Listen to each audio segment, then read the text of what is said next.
শীতের এই সময়টাতে আসলে খাওয়া দাওয়ার দিক থেকে কিন্তু সব কিছু অনেক বেশি ভালো লাগে। শাক সবজি ফলমূল সব কিছু খেয়ে যেরকম শান্তি, আর সন্ধ্যায় কিন্তু অনেক রকমের নাস্তা করতেও ইচ্ছা করে। তা আজকে আসলে মনে করলাম যে বাসায় সবাইকে একটু ডিম চপ বানিয়ে খাওয়াই। এটা আমি আসলে প্রত্যেকবার রমজান মাসে আমার বাড়িতে বানাতাম, মানে বাবার বাসায় যখন থাকতাম তখন থেকেই বানাতাম। তো এবার বিয়ের পরে এখানে একদম শ্বশুর বাড়িতে প্রথম, তো মনে করলাম একটু ভিডিও করি। আর এটার জন্য সকালে আমার শাশুড়ি মা মানে ডিম আর আলুটা সেদ্ধ করে একদম ছিলে দিয়েছিল, যাতে আমার বেশি পানিতে হাত দিতে না হয়, কেননা আমার অনেক বেশি ঠান্ডা লাগছে। তো যাই হোক, উনি এগুলো পরিষ্কার টরিষ্কার করে দিয়েছে, আলুগুলো একদম ছিলে দিয়েছে। আমি একটু আলু মেশার দিয়ে এটা আসলে মেশাচ্ছিলাম।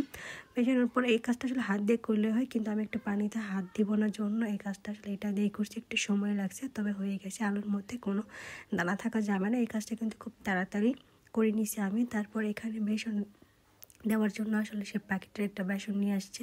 এই বেসনটা কিন্তু অনেক ভালো। এটা দিয়ে আমি এর আগের দিন মানে চিকেন ফ্রাই ভাজছিলাম, এটা আসলে অনেক বেশি ক্রিপসি হয়েছিল। বেসন ভালো হলে আসলে জিনিস ভালো হয়।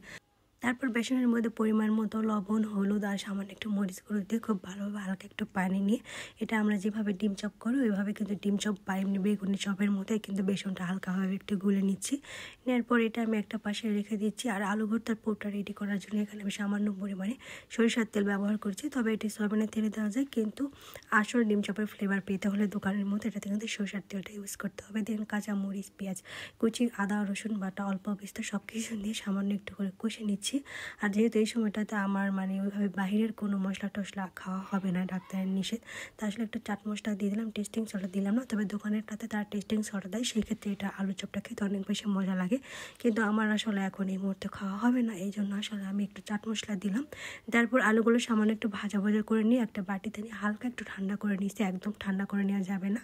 দেন এখানে যে ডিমগুলো আমি কেটে নিয়েছিলাম সেখান থেকে একটা ডিম নিব। নেওয়ার আগে আলুর যে মানে আলু ভর্তার মতো একটা ছোট ছোট ভাগ করে নিয়ে হাতের তালুতে নিয়ে এটা কিন্তু গোল গোল করে নিচ্ছি। নেওয়ার পর ডিম চপ মানে চিকন চিকন, এটা কিন্তু অনেকে একটা ডিম থেকে 8টাও বানায়, সেক্ষেত্রে আবার ডিমের লেয়ারটা অনেক বেশি চিকন হয়ে যায়। আমার কাছে এটাই ভালো মনে হয়, একদম মোটাও না আবার চিকনও না, মিডিয়াম টাইপের। তো কীভাবে কাজটা করছি আপনারা কিন্তু দেখতেই পাচ্ছেন। দেন এভাবেই আমি সবগুলো বানিয়ে নিচ্ছি। আর এটা কিন্তু খুব সহজে অল্প সময়ে কিন্তু বানানো যায়। আর এভাবে বানালে কিন্তু ডিম চপ ফেটে যাওয়ার কোনো ভয় থাকে না। অনেকেই বলে যে ডিম চপ বানালে নাকি ফেটে যায়, মানে তেলে দেওয়ার সাথে সাথে নাকি আলু থেকে ডিমটা আলাদা হয়ে যায়। আসলে এভাবে বানালে কিছু টিপস ফলো করলে কখনোই কিন্তু মানে আলু ভর্তা থেকে ডিমটা বেরিয়ে আসবে না বা ভেঙে যাবে না। তো যাই হোক, সবগুলো আমি এখানে বানিয়ে নিলাম। নেওয়ার পর এটা আসলে একটু ময়দার মধ্যে কোট করে নিব আমি। তাছাড়া তেলের মধ্যে দিলে আলু ভর্তা যেহেতু ফেটে যাবে, তার আগে এখানে আমি একটু সামান্য পরিমাণ তেল গরম করতে দিচ্ছি। আর এটা একদম ডুবো তেলে ভাজার কোনো দরকার নেই। তারপর এখানে সামান্য একটা ময়দা নিয়ে নিয়েছি। ময়দা নেওয়ার পর চপগুলো এখানে হালকা করে একটু কোট করে নিচ্ছি। এটা করে নিলে ভর্তাটা বের হয়ে আসবে না। দেন সবগুলো এখানে করে নেওয়ার পর এখানে যে কোট করে নেওয়া ময়দাতে কোট করে নেওয়া, এটা আমি বেসনের মধ্যে কোট করে নিয়ে গরম তেলে ছেড়ে দিব। এই কাজটা একটু সাবধানেই করতে হবে, কেননা আমার আবার খুব বেশি হাতে তেল পড়ে, জানি না কেন এমন হয়। তো ডুবো তেলে ভাজার দরকার নেই, সামান্য একটু তেল দিলে কিন্তু হয়ে যাবে। এভাবে আমি কয়েকটা দিয়ে দিলাম। দেওয়ার পর একটু উপর নিচ করে সুন্দরভাবে ভেজে নিচ্ছি। ভেজে আসলে রান্না করতে অনেক বেশি দেরি হয়, কিন্তু সেটা খাওয়ার সময় কিন্তু এতটাও বেশি দেরি হয় না, এটাই কিন্তু বাস্তব। তো যাই হোক, আমি কিন্তু একটু মানে লাল লাল টাইপের করছি যাতে এটা খেতে একটু ভালো লাগে। তো আমার কিন্তু চপটা রেডি হয়ে গেছে। দেন এটা আমি প্রত্যেক দিনের মতোই মানে আমার স্বামী জানকে দিলাম, মানে টেস্ট করার জন্য। সে দেখবে এটা কেমন আছে। অলরেডি সে কিন্তু অনেকগুলো খাইছে, ঠোঁটে তেল লেগে আছে।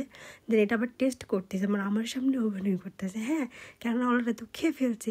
তো যাই হোক, এটা আমার কাছেও ভালো লাগছে, আমার কাছে ভালো লাগছে, তার কাছেও ভালো লাগছে। তো আজকে সুন্দরটা আজকের ভিডিওটা এই পর্যন্তই ছিল। সবাই ভালো থাকবেন, সুস্থ থাকবেন, আল্লাহ হাফিজ।